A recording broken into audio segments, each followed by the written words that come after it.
The essential mango coconut freeze. It makes its appearance at the dinner party, right when the night could go either way between nice evening and legendary.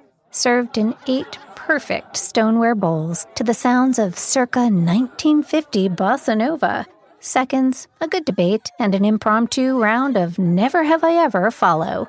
It's gonna be a late one. The essential evening extender, made possible with Vitamix. Building a business may feel like a big jump, but OnDeck Small Business Loans can help keep you afloat.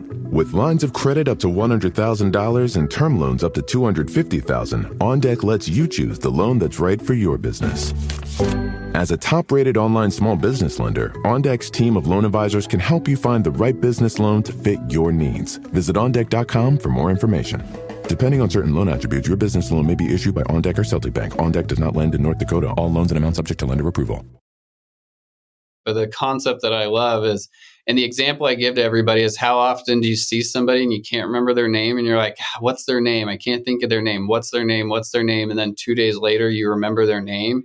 It's because as soon as you ask your subconscious what's their name, it goes to work figuring out its name. And so the science behind this is, if you say, man, why am I so sick? Why does nothing work? Why is this so hard? Why is this so bad? Your subconscious then starts to fill your conscious brain with answers that answer those questions. Here's why it's so hard. Here's why you're so sick. Here's why you're never going to get better. Here's why. Here's why. Welcome to the Beautifully Broken podcast. I'm your host, Freddie Kimmel, and on this show we explore the survivor's journey, practitioners making a difference, and the therapeutic treatments and transformational technology that allow the body to heal itself. Witness the inspiration we gain by navigating the human experience with grace, humility, and a healthy dose of mistakes. Because part of being human is being beautifully broken.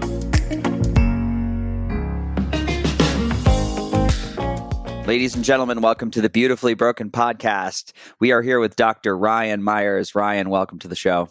Thank you, Freddie. It's so awesome to be here. We talk all the time, and so I'm excited to, sit down and kind of make this a good formal discussion, but just talk about, what we do, and love sharing with people. So this will be great. Yeah, I get to talk to a lot of people that are working on the next gen, liquid blood biopsy tests, and people that are working on genomic sequencing. But Ryan, you run a clinic in Utah. Can you tell us a little bit about your practice? Yeah, definitely. So I own and run what's called the Movement Clinic here in Utah, and we specialize in accelerated healing and recovery. And so the short kind of story of our clinic is, we started primarily in the sports injury pain and rehab world, and still specialize in that, and everything from youth athletes to professional athletes. But that works.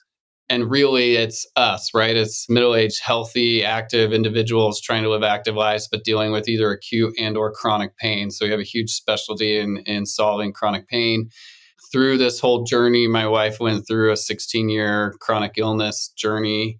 And we realized that a lot of the things we were using to help on that side, the pain and injury side, help accelerate her process through that once we started getting some good answers. And so really for the past number of years, I've kind of shifted and recommitted my life to functional medicine and helping to solve what we call silent illnesses. So these chronic illnesses that, don't have, or at least on the surface, this is all stuff we hear about, right? Your labs are normal. We can't find anything. Everything looks good. Yet you're, living at home in misery. You can't get out of bed. I say this is you dress up and put on a good face to take your kids to school, go to the store, go to church, but really you're suffering silently inside and haven't been able to find any answers. And so from living through that, which I actually think is a unique experience as a clinician, and having that experience first as patients and caretakers, to building solutions around that in our clinic. And so on that side, I work with patients both locally and virtually across the country to help discover root cause illness and work to build personalized treatment care plans for them to get to resolution. And to really, my why is to enable people to live the life that matters most for them, without interruptions from either illness or pain. So Yeah. that's what we do here. It deeply resonates. It deeply resonates. I can think about, for as far as I've come, as much has unfolded to allow me to just express very energetically. And I just worked an event this weekend at Health Optimization where I was on my feet for 13 hours, back-to-back days. Yeah. And man, I understand sometimes it is about you putting on a good face, whether that's to go out and go pick up the groceries and you're like, man, do I feel like I was whacked by a sack of potatoes last night? It's Yeah. really wild. Ryan, can I ask how your wife is doing today? She's doing phenomenal. We lived in a world where she would sometimes sleep for 4 or 5 days straight, mental health issues, musculoskeletal pain issues. Fatigue is an understatement, brain fog, neurological issues to now. I mean, she does CrossFit or some form of working out every day. She's worked in and out of our clinic with patients over the years, she's a mom, right? So she's running, we have everything from 16 years old down to 4 years old, and she is a rock star with them. And so, yeah, she very personally, experiences her story with our patients also, and feels like, we went through that as a gift so that we can share that with other people. But yeah, I mean, she's doing phenomenal. Was there some type of a keystone turning point? Or do you think, is it just layers over time that added up into one day you're like, oh my goodness, we're doing really good? Because I know sometimes when you're in it, you're waiting for that one thing. You're waiting for that 20 sessions of hyperbaric, or you're waiting for that NAD infusion to be the turning point. What was her experience? Yeah, and you bring up a great point. I was actually thinking about this a little bit over the weekend as I was thinking about a few patients that I'm working with, and just some different things, discussion topics that I'm having, and really kind of the thought process I came to, and this will come around and answer your question, but I think people that are looking for healing typically have 3 unmet expectations. And first would be who. So who has the answers or who knows how to figure it out? The how or the what it's going to take, and then time, right? How long? And I think everybody wants the first person that they go to have the answers, and the how or the what to be something super easy and magical. And they want it to happen yesterday, right? And even when I'm dealing with pain, an injury, it's like, look, the longer you've dealt with this, the longer the recovery is going to be. And with stuff like chronic illnesses, where now we're dealing with potentially every system in the body that has dysregulation and all those types of things, the answer of what's going on is probably more unconventional than you want it to be. And the how is, I often tell patients, and I'll paraphrase the quote, but it's from Remember the Titans, where they chastise him for how small his playbook is for the offense. And he says, like, 6 plays, just like Novocaine, give it time, it works every time, something like that.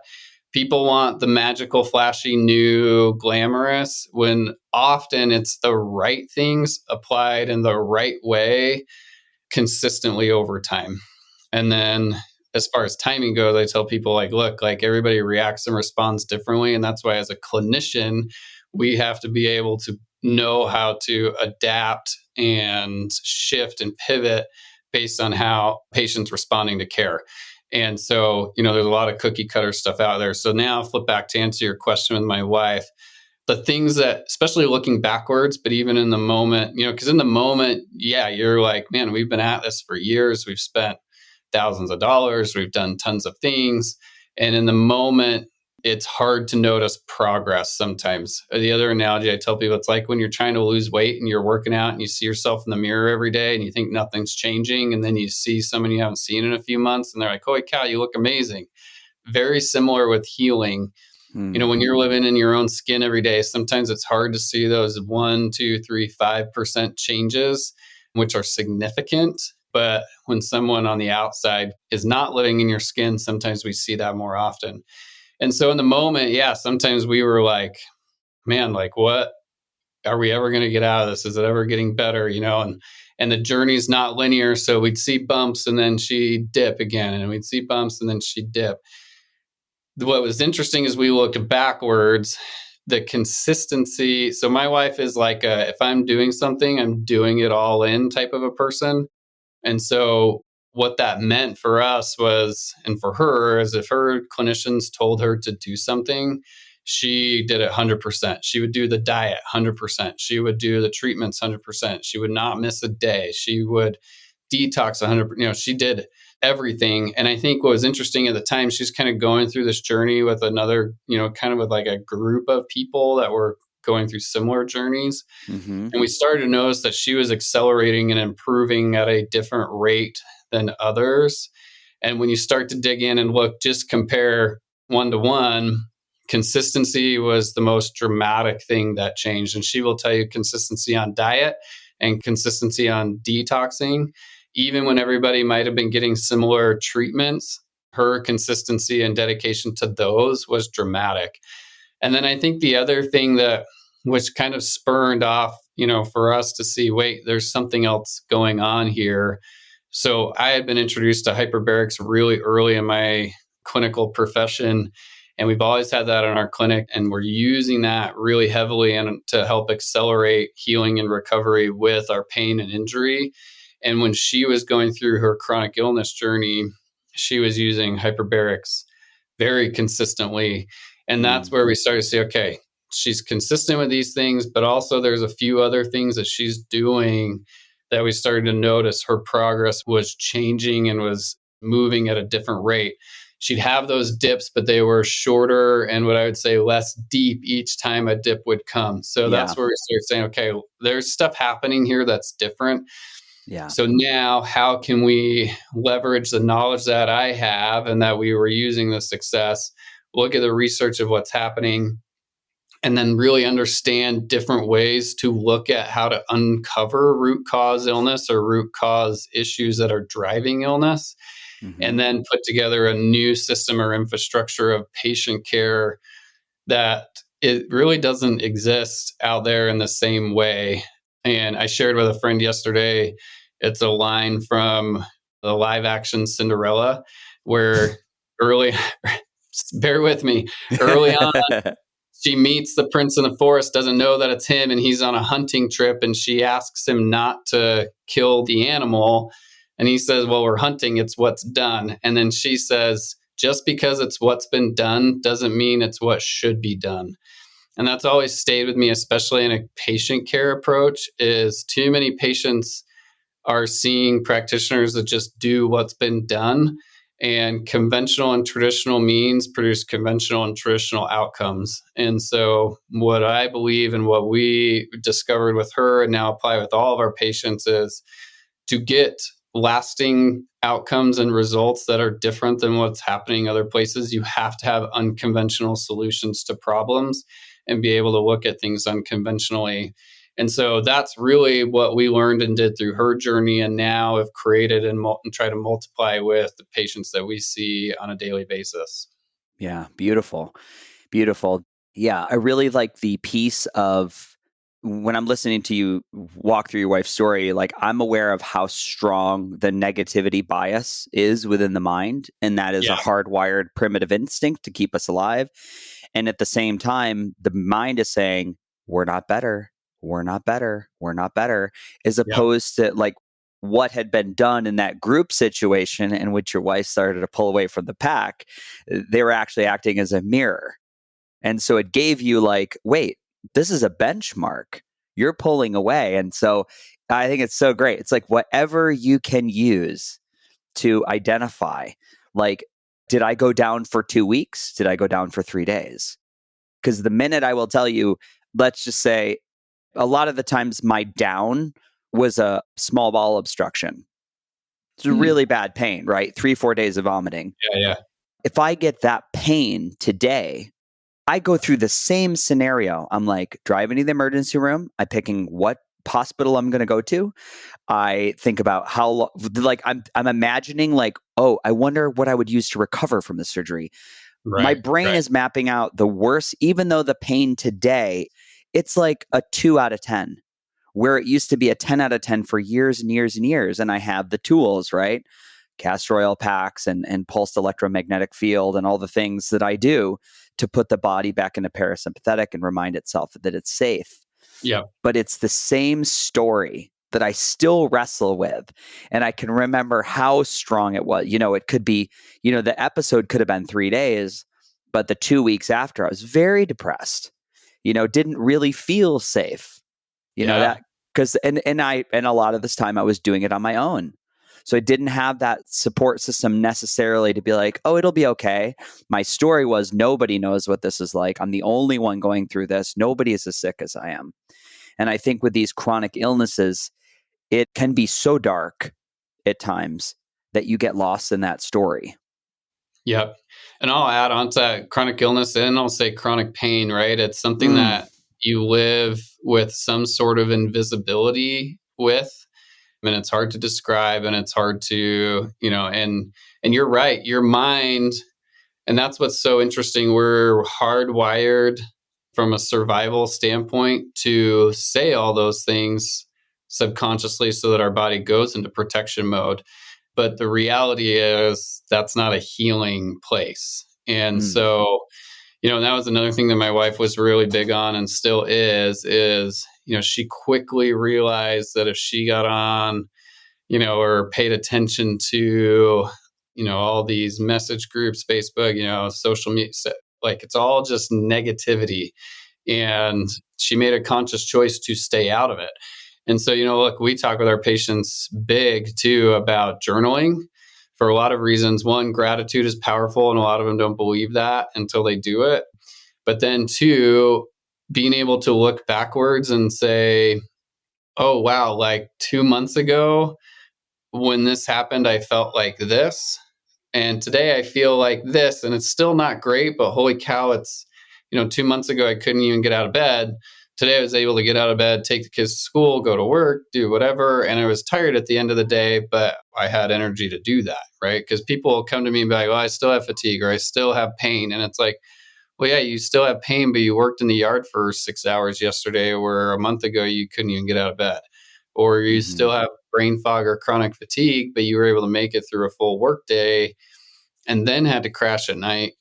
So the milestones, I think, are very powerful if we have a way to identify them and recall those back. And that's more powerful than everybody else's negative milestones of why things are so bad and why there aren't answers. And that'll trigger me into, I just had this thought come in.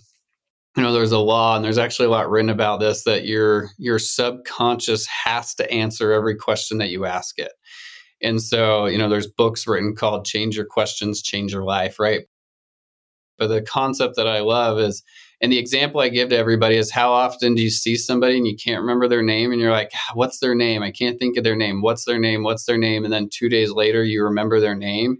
It's because as soon as you ask your subconscious what's their name, it goes to work figuring out its name. And so the science behind this is, if you say, man, why am I so sick? Why does nothing work? Why is this so hard? Why is this so bad? Your subconscious then starts to fill your conscious brain with answers that answer those questions. Here's why it's so hard. Here's why you're so sick. Here's why you're never going to get better. Here's why. Here's why. And so it's a skill to be able to reshape those questions to say, why is it so easy for me to get better? And that sounds so stupid to people that don't feel better. They're like, I'm not saying that. Or how is this treatment going, so amazing for me? Or why am I enough? How am I enough when partnered with this? It's shifting those to positive, because then your brain goes, oh yeah, it is easy to get better. And here's all the things of reasons why. And it answers those in your brain. And so there's a lot out there about like writing, reciting, listening to like affirmations or sound, whatever you want to call those things.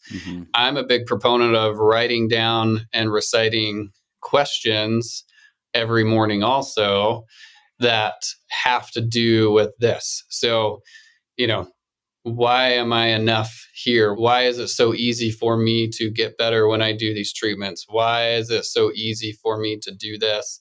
and really take time to write those down. And people sometimes say it feels like vinegar in my mouth when I say these things because they're not real. And it's like, good. Then if they don't taste that bad in your mouth, then they're not strong enough questions in the opposite direction. And you start to rewire your brain. And after a few days and weeks of doing this, your brain starts answering those questions of, yeah, here's 100 reasons why you are enough. Here's 100 reasons why you do feel better here. And it changes your physiology. So this isn't just about dealing with relationships and people. It's about how you can change the physiology by rewiring this from a negative place to making it answer questions about why your health is enough, why you are doing better, why things are sufficient for your needs, all those types of things. Yeah. Yeah. From seeing people in my journey have access to all the tools from the best clinics and the best hyperbaric chambers and stem cell procedures, and then watching some people do really well and other people do really poorly, and then being able to identify my bias is that this one I don't like non-negotiable for its rigidity. I do like essential, that this essential piece in which we honor the design of the subconscious and conscious mind, and the ratios in which the conscious mind is such a small little processing portion of the pie, or the subconscious is so big, that my bias is that it is an essential piece to healing. And it doesn't negate all the things that we need to honor, like genetics and methylation pathways.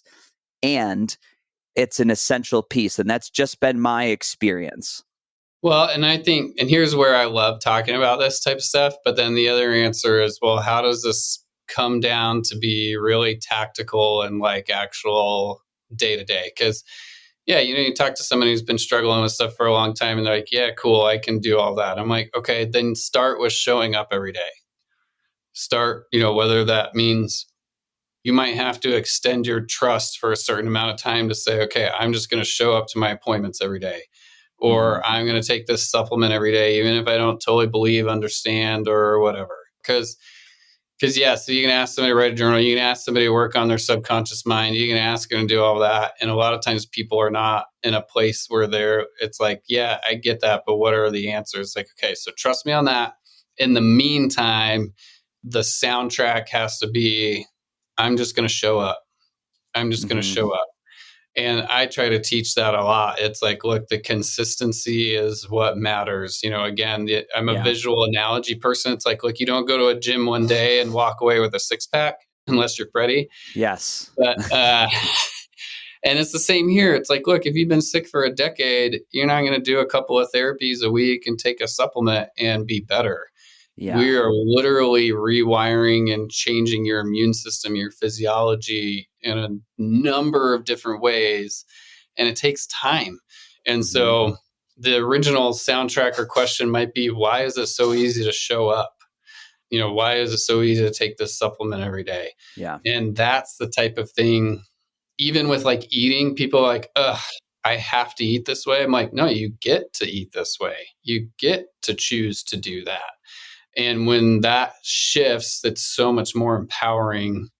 So anyway, yeah. Yeah, I think it's profound. With that, Ryan, I'm sure in a room of 100 people with chronic pain, all very much experiencing pain, I would offer to the audience or anybody hearing this, we can imagine every single person has a different blueprint that's driving their symptomology. One might have been an auto accident, or another person, again, might have been like a severe termination of their job and their relationship at the same time. And these syndromes develop. So because you're a clinic that deals with chronic pain, how do you address that? When you're working with this very diverse population, which is coming to you for essentially the same thing. I say this in this way because you start to realize the lunacy of saying, well, this is the medicine for pain. Yeah. Right. So I come at it from a few places. I think one, being able to assign, there has to be some objectivity. So helping people understand really how and what's driving what's going on to as much as their understanding is able to comprehend that, from a pain standpoint, explaining some of the different pain pathways, or here's, what's going on biochemically, and here's how what might have initially been a tissue injury is now just a neurological pain loop. And because of that, and sometimes you have to prove that to them. And so, with pain, for instance, I might have to prove to them that there is no tissue damage anymore, which means, all of the pain related things that address tissue damage are not, that's why they're not helping, because we've got to address some of these other things. And here are the tools that we need to do that, and same on the chronic illness side, for instance, so often people are going through treatment to kill and fight infection, kill and fight infection, kill and fight infection with whatever name, I'm not going to say them, but whatever name tag of infection you want to call that. Mm-hmm. When 9 times out of 10, by the time they get to me or they've been working on this, the infection is long gone. The tissue damage is long gone. And we're dealing with a physiological aftermath of that. And if you can put some objectivity towards that, one, that helps. And then I think there's this, again, going back to the mental and subconscious, like I say, people come in with name tags on, a name tag of chronic pain, a name tag of neuropathy, a name tag of long COVID, a name tag of Lyme, a name tag of MS, a name tag of whatever. Like some people come in with 20 name tags on that they've been assigned or given. And we got to take the name tags off because the identifying with your pain, the identifying with a name tag of a diagnosis, that doesn't help get us to where we need to be. And going back to pain, because we're talking about that, the longer, and look, I went back to school when I was 30 to get into healthcare. And a lot of that is because I had an injury that I had been dealing with some chronic pain with for years and wanted to figure out, I'm like, there has to be better answers. But even with that, the longer people are like, I just have chronic pain, or my L5 is just bad, right? Now you're assigning something that doesn't necessarily deserve to be assigned. And so for me, there has to be some objectivity to help people understand the why of what's going on. And again, explained most of the time in a way people are like, no one's ever told me that before. I've got, I worked with a patient that had, on imaging, really bad, quote unquote, arthritis or degeneration, and was told, your only option is a joint replacement. And, fairly young individual. And I'm like, after doing assessing, I'm like, hold on, there's actually lots of options. And we went through them and started doing some work. And, as this patient's getting better, it's like, how come nobody told me? And I'm like, well, that's a whole nother conversation. But the reality is, if we're able to give some objectivity as to what and why it's going on, then the how can really drive. And then you can always anchor back to, well, you remember, this is what's going on, and this is how we're going to get that better. And then tracking that objectivity over time. But then also, I think too, you mentioned it, and look, you and I know this, we go to these conferences and talk to all these people, like there are 1,000 tools out there. It doesn't mean you need 1,000 tools to get better. You need a collection of a few of the right tools stacked in the right way. And, when I speak and teach, the analogy that I always use is, it doesn't matter how cool the hammer somebody has to use. What matters is the mansion that they can build with the hammers that they have. And so at the end of the day, patients don't care what wattage, lumen, pressure, gigawatt, and and you and I know this, you go to these things and it's like, and that's what I tell people, I'm like, if a clinician is advertising a hammer, they don't know how to use it. And that's where, as I teach and present, it's like, okay, yeah, here's what this thing does. But what matters is it in the hands of a clinician who actually knows how to use the hammer, that tool belt, to build a mansion of health for you? Because and at some point, actually there can be superfluous options. And that's a lot like, so I would say now kind of this like functional medicine or alternative medicine, whatever, complement, like whatever this world is, I kind of don't like most of those terms, but it's turning into kind of what I would say we say, conventional medicine struggles with is instead of getting a prescription or a surgery for an issue or for a symptom or a lab value, what's happening now is we're throwing a therapy or a supplement at a lab value instead of truly understanding you have a symptom, you have a lab value. That means this system has an issue. I mean, we'll talk about like with you, and with Flowpresso, right? This is huge for me. It's everything should tell a story. And it says, okay, look, I know these lab values mean this. I know these mean this. But what really all that means going on is we've got stagnated lymph due to this issue, and it's driving a pain syndrome, or it's driving your immune system to produce abnormal amounts of inflammation or dysregulated amounts of inflammation because we have a system over here that's broken. So yes, I can see that maybe your lipid panel's off, your hormones might be off, some of your inflammatory markers might be off, but it has nothing to do with any of those. It has to do with a system over here that's broken. We use Flowpresso in our clinic because that's like, man, if I can't get the garbage collector to go through and get rid of everything and then teach it to do its job on its own, and the garbage collector being the lymph system, I can put a lot of really cool stuff in the body, but it's not going to do what I need it to do because the other systems aren't working the way it's supposed to. So this approach for pain, for illness, has to be truly understanding the mechanisms, teaching that, and then building what I call a program protocol or an experience for the patient that actually drives an outcome, not just therapy shopping, supplement shopping, and, it's like, oh, someone said I need to heal my gut, so they gave me this. I'm like, well, cool, but like, that's not what you need because that's not why you have a problem with your gut. And so anyway, that's how we got there, but that's... Well, I think where we're like landing here right now is like you need to do both the education and empowerment piece, but you also need to deliver an experience in a clinical practice that arrives at an outcome. As a clinician, when I was like running like Institute for Functional Health Coaching, when I was running a full practice, I had a timeline in which I had to deliver a new state of being, or that person is not hanging around very long. So this is, and at that time I was I really wasn't working with any tools. This is all lifestyle stuff. I'm not a doctor. So what my mentor, Dr. Dixon Tom in Scottsdale, Arizona, people will go there to the clinic for a week and they're immersed in hyperbaric and vibrational sound bed and Flowpresso and NanoV and IV vitamin infusions and transcranial magnetic stim. And they have a thing where the body's like, I feel good. And I think there's two things to take from that. It's like, yes, you had support, right? You had support from tech that complemented pathways in the body that existed.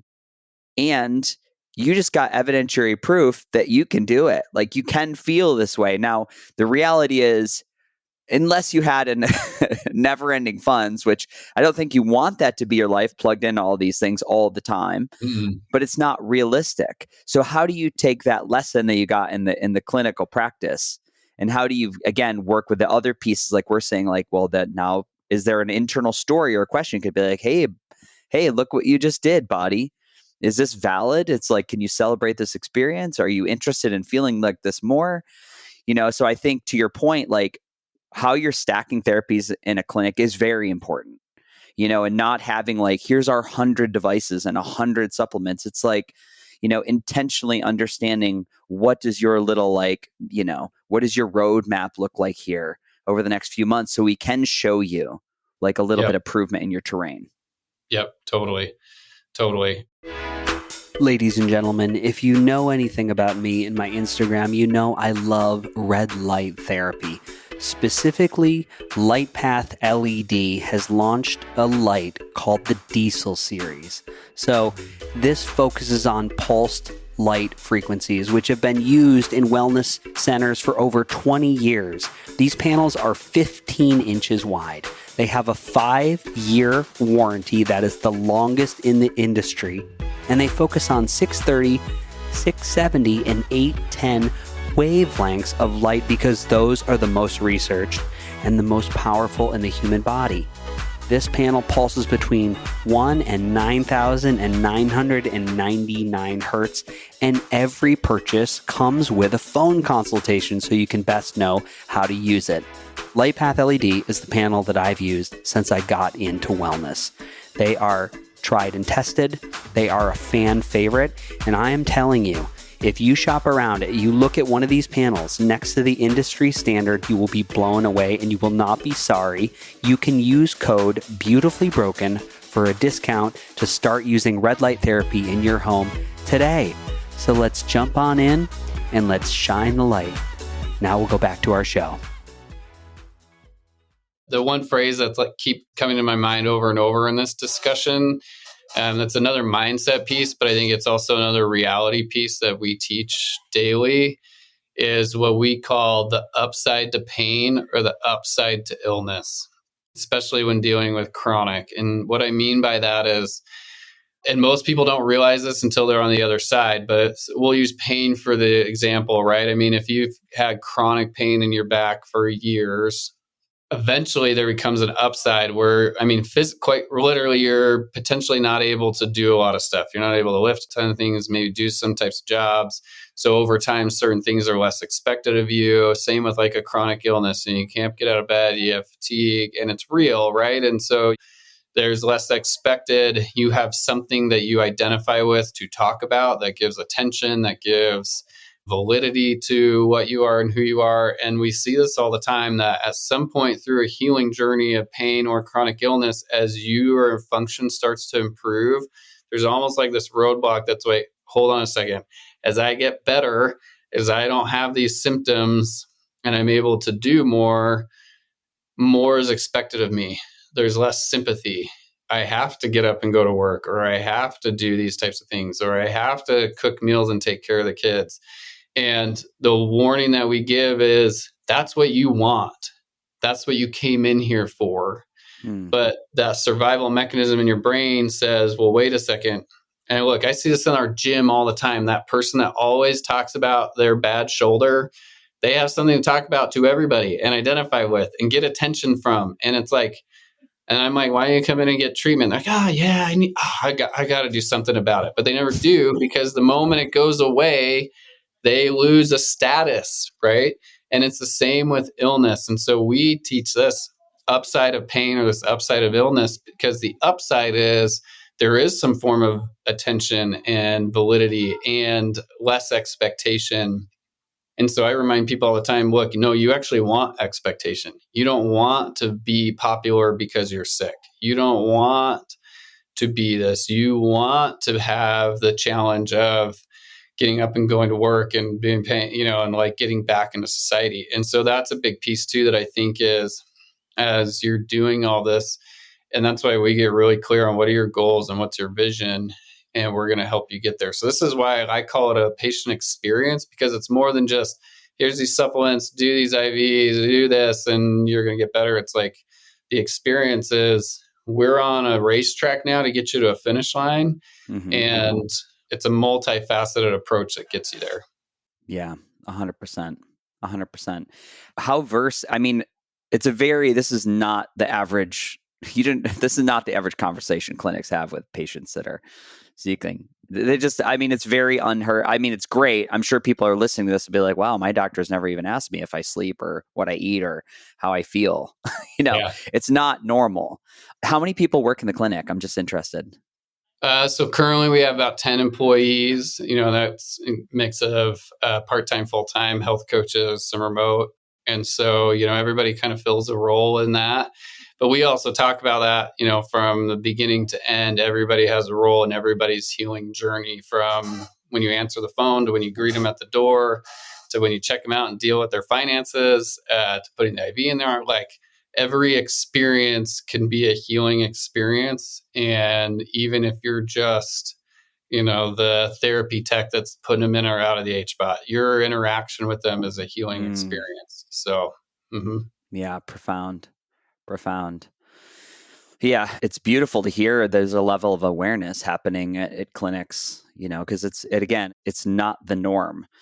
How do you deal with who deals with this financial piece. A lot of the stuff we've mentioned on this podcast is not covered under typical insurance models. There are often times when, after you've been in this loop of chronic illness long enough, you find yourself, it's very common to have people go through bankruptcy and be maxed out on their credit cards. So how do you have that conversation with people when they need it? They need to walk through a different door, and the financial piece is a challenging point of contention. Yeah. So I had a patient tell me once they met with a quote, functional medicine practitioner.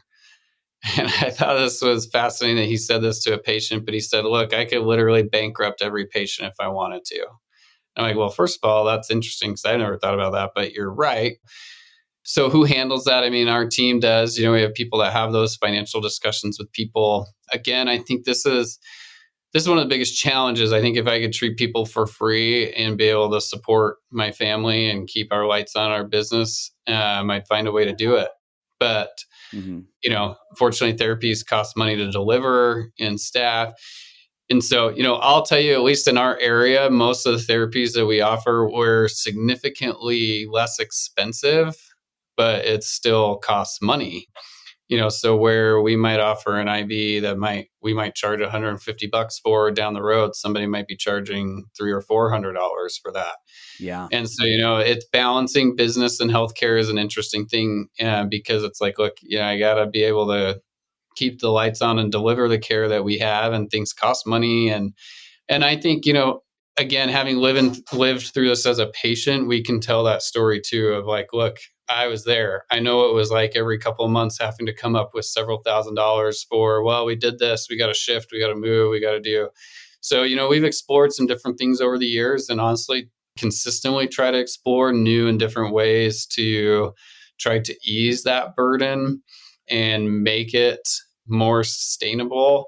I'm also very upfront with people of like, look, like, I don't know what you've been told, but this is probably a multi-year process, but that doesn't mean you're doing everything every day for multi-years. And so it's kind of trying to draw this line of beginning to end and set some type of expectations. But yeah, from a monetary standpoint, like we probably undercharge on a lot of things and could do more, which again is a delicate balance of, being a business owner and being profitable, which is a big deal.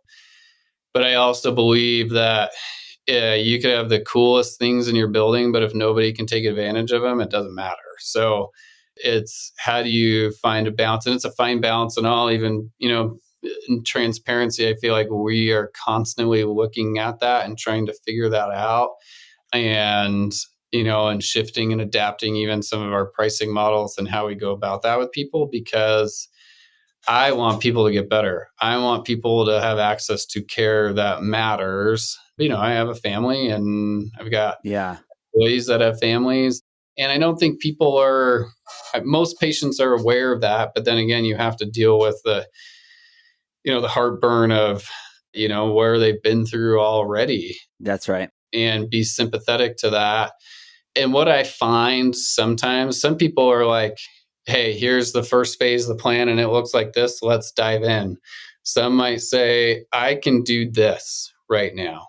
So it's like, cool, let's do that, but let's do that 100%. And sometimes what I find is if you can, clinically, if you can show both biochemically and symptomatically that you can move the needle for somebody, that's where they're like, okay, I can figure out how to do more. Or I'm a big proponent of like, look, if we as a clinic can together with you get you to the point where, you're not there, but hey, you can make it back to work a little bit more, or you can support your home, or your spouse can get back to work more because they aren't having to take time out of work to take care of you because your symptoms are improving. If that's where you can make actually an amazing shift for a household where their ability to generate income changes. And so one, that changes their family's life, but two, it actually makes their access to care different. Yeah. I deal a lot with like biotoxin illness and mold illness, and there's a lot of practitioners who will not take a patient on until they are out of proven exposure, meaning they're out of their home that might have been a mold home. And I'm like, that's not feasible for like 90% of people. But here they are dealing with brain atrophy and multi-system symptoms. And so it's like, look, if we can get you 5, 10, 15, 20% better, it gives you the capacity to handle this exposure issue, to handle the where you need to get to issue, to live life a little bit more. So, I mean, to be honest, I think the pricing conversation about all this is a complex one. But I'll even say sometimes the patients who have all the money they're like less apt to spend it than I would say maybe somebody who's financially struggling, but it's, taken a large enough toll on their life that they're willing to do what it takes to get better. And so, that's kind of this interesting progress of understanding that middle ground. And I would say, we have a lot of the tools. I don't focus on like a lot of kind of what I would call like the elite biohacking community of like, hey, come pay 30 grand and you get, 800 lab markers and blah, blah, and we're going to give you a plant because I also find a lot of the times those people don't end up doing anything. So it's like, cool, we made money on your analysis, but you're like, that's too much hard work. I got 18 meetings and I'll have my assistant contact you to schedule. And it's like, the stakes for them aren't high enough to get better. And the life change that they'd feel is here, where someone who hasn't been able to get out of bed for the last 10 years, the life change is here, right? We're off the screen. It's significant. Yeah. But I think as a practitioner, it's also my duty to wrestle with this financial issue and be transparent with patients. I mean, I probably could be making a lot more money than I am, but charging a fraction of probably what we could charge. But people have access, and access is something that's really important to me. Yeah. I join with you in that. I often find for me, it was, and this is more of a rear view mirror discovery. It's like looking back and understanding. I was like, oh, wow, what I was doing there, I was reallocating funds, whether it was renting a room in my 2-bedroom apartment on Airbnb, or for a while I dropped health insurance and did a health share, because the health insurance was really just, that's if I go into the hospital again. Yeah. That's if I need antibiotics. And even the health share is, some of the different ones are covering that. So a lot of times that financial, we can just go back and like, well, what are we spending money on monthly, or it's going through, your cabinet. And I was like, well, what are you spending the money on now as far as supplements? Yeah. And let's have a deeper conversation on if you need any of those and you understand if they're doing anything for you. So that's always been a fun exercise for me to do with family and friends. And I'm like, I bet you the money for this 20 sessions of hyperbaric might already be in the budget. It might not be now, but we might be able to get there in 4 months if we just move some stuff around. Totally. Yep. 100%. Yeah. If we think about, I want to do, because you work with so much chronic pain and chronic issues, where do the regenerative therapies of stem cells and exosomes fall into your practice? Is that something you work with? Yeah. So I would say that's a newer addition to our practice. That's a world that I've kept my eye on for a really long time, because I'm probably in the camp that I believe there's a future there, but we might not have the best clarity compared to some other things. So the short answer is yes, we use some regenerative tissue products in our clinic, both injectables and systemic, so IV type therapies that we offer. But I will tell you, I'm very clear on all of the above, that it is a piece of the puzzle. For instance, I say we're not just an inject and see you later clinic. There's a lot of those, that might charge, $10,000 for an injection in your knee, and they inject you and say, hey, we'll follow up with you in 6 months and see how you feel. It kind of goes back to a similar conversation that I've had with a surgeon that I work with all the time, and is basically like, look, I can fix the injury, but I can't fix the cause. I think regenerative products are very similar. They can help rebuild and, restructure or induce those processes. But that joint tissue, for instance, didn't get there because of a lack of stem cells, right? It didn't get there because of a lack of a exosome. So we're talking about joints, for instance, like it got there because there was some sort of stimulus that happened that caused layers and layers of neuromuscular compensation and muscle imbalances that have made it so that you walk this way now. And in the early stages, you didn't even notice it. So you kept playing tennis or kept playing basketball or kept running or CrossFitting or whatever for years and years. And you're like, yeah, like my knee kind of feels this way. But, and you might even, massage gun, you might even gotten some treatment, done a little bit of rehab. But maybe the underlying actual neuromuscular imbalances weren't handled appropriately. And to really shift the gait that you're having, I say our bodies are master compensators. So now here you are 10, 20 years later, and we took an MRI of your knee, and you have cartilage thinning, so you have to get a knee replacement. Or we can inject stem cells in there and it's going to regrow everything. Well, first of all, it's not going to regrow everything. And there's no study yet that actually shows that there's a magical injection. But what we do know is these products are phenomenal with bringing in healing mechanisms and helping to stimulate your body's natural ability to produce these processes. So really, they're kind of like an accelerant in my mind. But again, same with look, I had my knee scoped a few years ago with some stuff that happened. But unless I actually do the work rehab wise, and rehab's a weird term, but really movement medicine and neuromuscular retraining and reconditioning and really starting to shift how your muscles are firing and what those imbalances look like, measure, map, activate, shift, change, and then strengthen on top of those. I mean, look, people can be pain-free and extremely highly active on a joint that has thinning cartilage. And that goes back to the analogy that says, that I say, if it weren't for your muscles, your soft tissue, your connective tissue, and the nervous system that controls it, your bones would be in a pile on the floor. So that thinning cartilage didn't happen because it's a cartilage issue or a joint issue. It happened because this master compensatory system kicked in as a protective mechanism. So for me, we will do stem cell or regenerative product therapies in our clinic, but they are all I will always recommend it as part of a full plan of everything we just talked about, because it's look, a lot of people get these and they'll feel what I call a honeymoon or a transient benefit from it. But if they don't rechange all of the underlying mechanical problems, then eventually they're going to be right back where they were before. And so it's look, I'll do this therapy or we'll do this therapy with you in our clinic, but I'm going to do it in the midst of a full rehab experience that is actually addressing the underlying issues that have come from this. Yeah. Beautifully said. I know from my experience, you got to do both, right? It's kind of like saying, well, we can throw new tires on the car, but we've never adjusted the alignment. And you've actually got a broken axle, but let's throw them on, even though they're really they're going to look good, but we're really not fixing anything with it. It really does need a whole body, whole spirit, whole mind approach.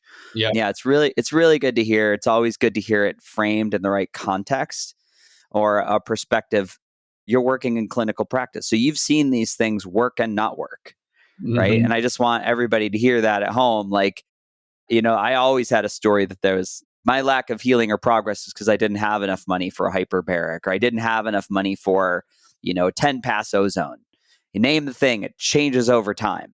But it's really the things that I'm willing to do as far as a lifestyle perspective every day. It's the small steps like waking up and, it could just be, I could say meditate, but for me, it can also be, I have an outdoor shower. It can just be showering outside because I'm looking at the sunlight. I'm in nature. There's no other noise happening. I'm grounding my feet on the concrete. And it's a great moment of serenity. It's very short, but most days for me, that's unless the shower's broken, that's how I have my moment in nature every single day. And it's a little one, but man, it is different from plopping on the couch and going through and see who commented on an Instagram story yesterday. It's a very different program running in my mind. It could be when I sit, even when I make a smoothie, not gulping it down, understanding that the blender is a technology that doesn't really honor the process of 30 bites per food, in which my brain is eliciting a cascade of, catecholamines and transmitters to say, hey, Freddie, it's time to digest this shit. Yeah. Right? a lot of this stuff, you just sit down and if you just have that power of pause, you're like, and ask yourself, it's like, how do I feel? What do I want? And is this is what I'm taking into my body or what I'm offering my body, is it a convenience to which there's possible like an unrealized cost to? Yep. We're doing a podcast. I had an Instagram live. I got a webinar at noon.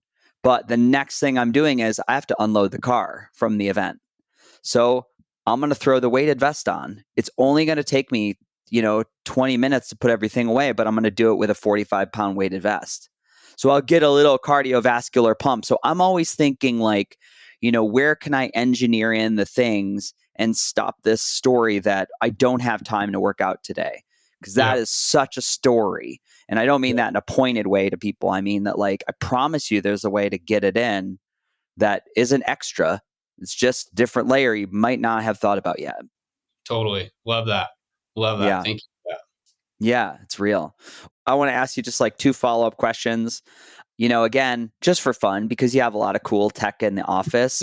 Tell me something you just love for most people, because I know there are things you're like, oh, that could be good for you, but maybe not you. And you might have a bias on things, but even I'd love to hear your bias in practice. What's like a technology you just love to have kind of recommend for everybody?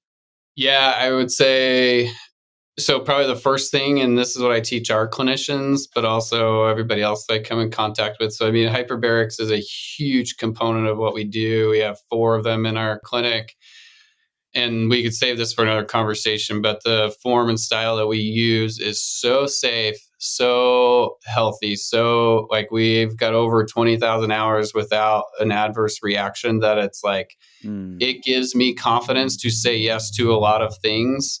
Because it's like, look, I don't know, but I understand the mechanisms and this is safe. So let's do it. And so, my wife once asked me, like, other than some of the complete contraindications, like, is there anybody that I would not recommend that for? And really the answer is no. And we put everything from my newborn in there to grandma's in there. So I would say that's probably number one. And I would say probably the other thing, like my wife and I talk about this all the time, like if we had all the things at our house, what are the 2 things that we would really want? And the answer is it's hyperbarics and far infrared sauna. But I will tell you, and I'll send you this picture someday, if there's a close third, it probably, and this is not because it's you, right? But if there's a third closest, it's probably the Flowpresso. 1, it feels amazing. 2, if you do it combined with something like Brain Tap, like, oh man, you're giving somebody like the best 40-minute nap that they've ever had in their life. I have a picture of my teenage son on there with the Brain Tap on and just like checked out. And it's like, and that's again where for me, it's like, how can I stack into an experience that sometimes the same time, same day, or in a plan, these types of things to create ultimate. But I would say those 3 things, especially because again, like the barrier of who can use those is so low and the outcomes and all of the above are so potentially high. And that's one of the things I love too is, what's something that can really help most people with the smallest barrier of entry with the highest health outcomes. Yeah, beautiful. Yeah, I join with you in all those. Paramount. Breathe, sweat, let go. Like if you had 3, it doesn't, again, you can build quite a mansion with those tools directed in the right way and in the right context. Yep. It's such a polarizing world right now. What are we? We're April 14th for 2025, whenever people listen to this. So you can go back and Google if you listen to this 5 years later and look at what's happening in the world. But if you could have a magic wand and you can tune in everybody's cell phone and you could say something as a message of hope or unity, what would you say to the people of the planet right now? Oh man, that's like, I know it's a big stage. It's a big I think, well, I don't know. And I probably would answer this in different ways when asked at different times. I think probably one of the things that it would be some version of this, because this is stuff that I'm working through with my own life and family life, but it's regardless of what circumstances we're living in, if we give gratitude first, it will open our eyes to see the unconventional solutions or problem solving that's going on around us. and allow us to see our circumstances differently.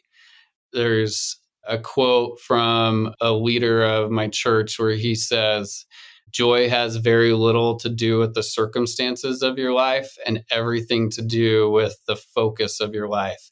And so that's where I would say, if there's like a message, it's like, look, whatever you're going through, physical, inflammatory, mental, emotional, finding something to be grounded in gratitude will help to shift that focus, so that regardless of what you're going through and what you're experiencing, gratitude opens your eyes to see the unconventional solutions that are happening, which can help you overcome and can help drive joy regardless of the circumstances that you're in.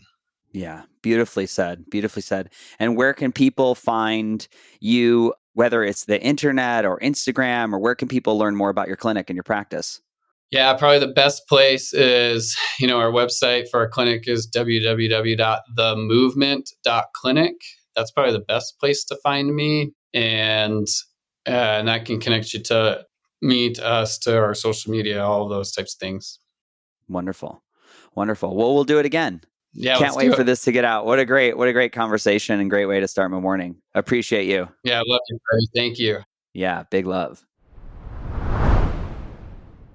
Ladies and gentlemen, new product alert. Silver Biotics is introducing their next generation of muscle relief cream. So whether you're an athlete, a weekend warrior, or you're just trying to make it through the day like myself, the new product Recover is formulated with powerful, clean ingredients like their new technology, their 20 parts per million patented silver solution, arnica, jojoba oil, menthol, magnesium, and hyaluronic acid.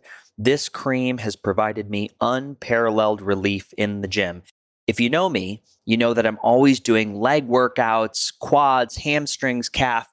It is like the base of the pyramid, and I'm trying to get rid of these baby bird legs, but that leaves me with incredibly sore muscles. So even a small amount massaged into my legs, it's non-greasy, it's very quick to absorb, and you feel it for a few hours.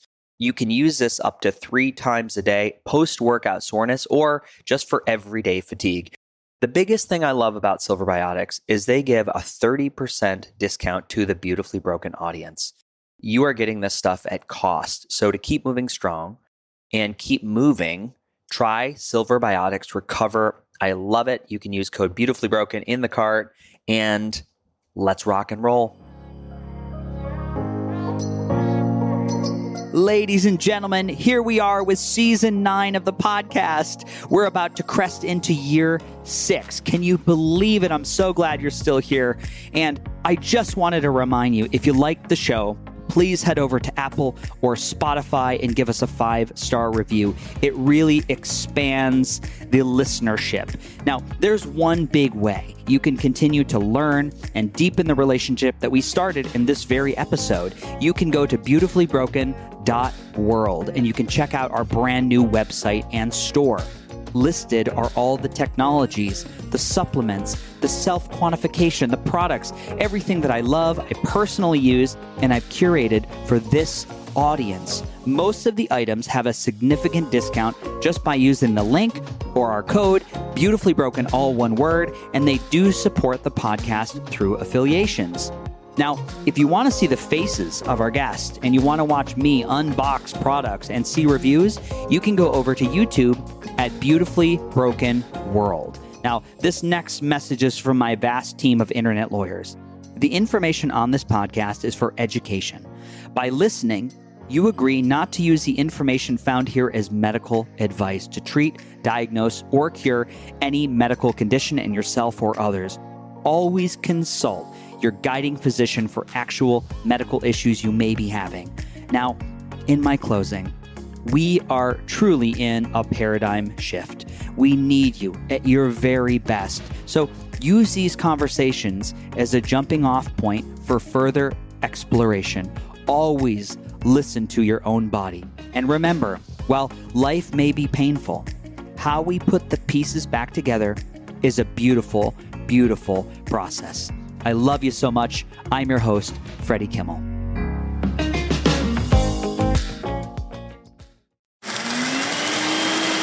the essential mango coconut freeze. It makes its appearance at the dinner party, right when the night could go either way between nice evening and legendary.